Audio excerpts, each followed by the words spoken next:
3, 2, 1. Okay, let's give this a try. Wanted to explain a little bit about doing projects at Hammond River Institute, and I'm going to wing it again, so forgive me if I stutter and stammer. But if you open the website, HRIcan.org there, you'll see our banner page, and the second item down, I guess, third, is what we call HRI projects. And there's a list of some of the projects. And, the first project is building HRI. But just the idea that Hammond River Institute was created to do projects. It was created to enable those of us who don't have offices, who don't have large corporate resources and people looking after our office space and giving us essentially free internet and free CAD software and free Microsoft Office and free this and that and the other thing, which it is for us, for those who work for corporations. It costs the corporation a bundle, but the employees get it for essentially free. Those of us who are freelancing or on our own, or in my case retired, for some reason or other they won't give me that free CAD program anymore, so I have to buy my own. So there are lots of people out there like me, and there are lots of people who would like to work on stuff and their projects. They want their projects done. Other people, they like to work on other people's projects as well. So Hammond River Institute is about doing projects, and as our project homepage here talks, we have two kinds of projects: for-profit projects and not-for-profit projects. In the good old days, as a government employee giving away your tax dollars, we focused on for-profit projects. We eschewed those not-for-profit organizations as being unworthy of our consideration. I don't know if that's changed since I left, but that was essentially what we told everybody at that time. And so we got very oriented into into the entrepreneurial class and trying to start new companies and develop new technology and all of that sort of stuff. So we focused on for-profit projects. Now, as Hammond River Institute, of course, it itself is a not-for-profit organization. The idea is that a bunch of freelancers and retired people and people who couldn't get out and all of that sort of thing still wanted to do stuff. They still had skills, but especially after the pandemic came along, we soon found out how we wished we had learned to do projects online better. And quite frankly, I still don't see a lot of successful online projects, at least not as I envisioned it. Anyway, so these are how we do projects at within Hammond River Institute. If you go down here, for example, here's one of the projects.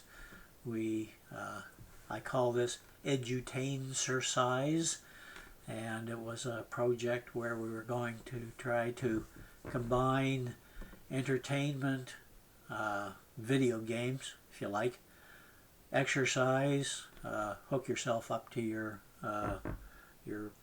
exercise bicycle to drive the entertainment, and educate yourself. So this was particularly pointed at things like French language learning, where you could get on your bike and ride to a village with a Google Street View, but then enter a building that you saw on Google Street View. So, and talk to people, but you had to talk to them in French, so you had to learn French. That was the theory. Anyway, so every one of these projects is something like that. This was kind of a way of identifying what kind of a project it was. It was a for-profit project.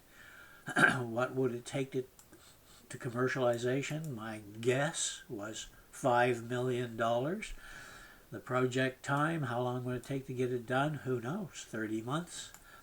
Technology readiness level. This is something that is defined by organizations other than, well, a lot of people have defined it actually. It's an American government measure of how far along the technology to do that particular project was. And you'll see here a list of level 9 where it's ready to go versus level 1 where it's essentially science fiction, which applies to a lot of projects that we saw, unfortunately.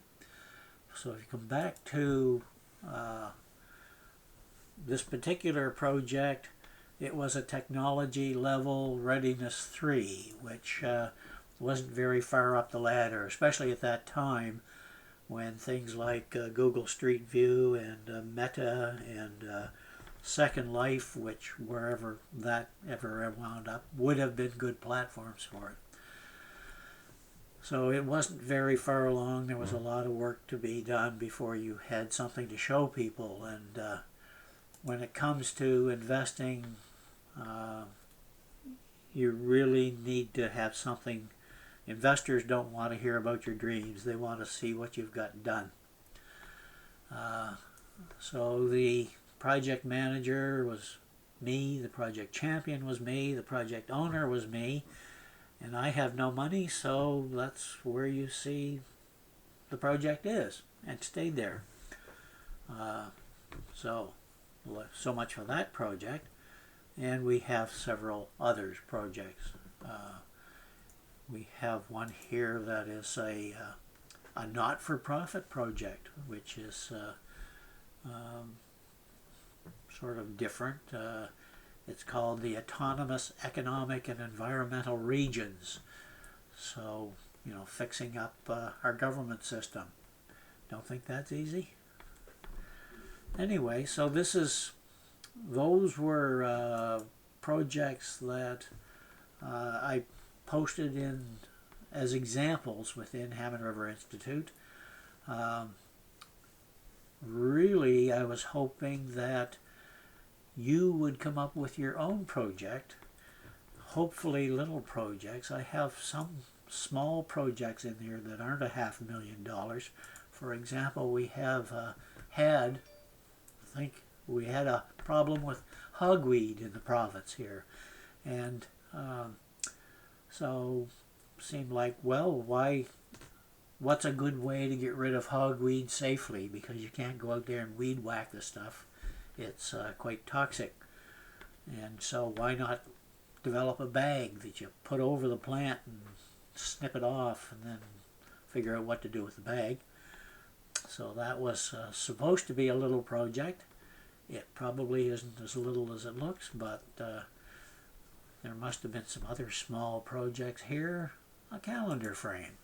Surely, if you wanted a calendar frame that was easy to reuse, where the picture in the calendar stayed flat. That shouldn't be hard to do. Problem is that it's not very much fun either. I mean, knock yourself out. So those are projects, ideas. There's a rather long list of them. As a matter of fact, my own list of projects is over 300. And if you sat down and every time you had an idea, you saw a problem and you thought you had a solution, that's a project. And that's not just a problem, it's an opportunity. And so with that, if you lose your dinner over that one, my apologies. And I'm going to wind this up now because it's probably already too long. So thank you very much, and stay tuned. There's more coming, Lord willing. Thanks. Bye.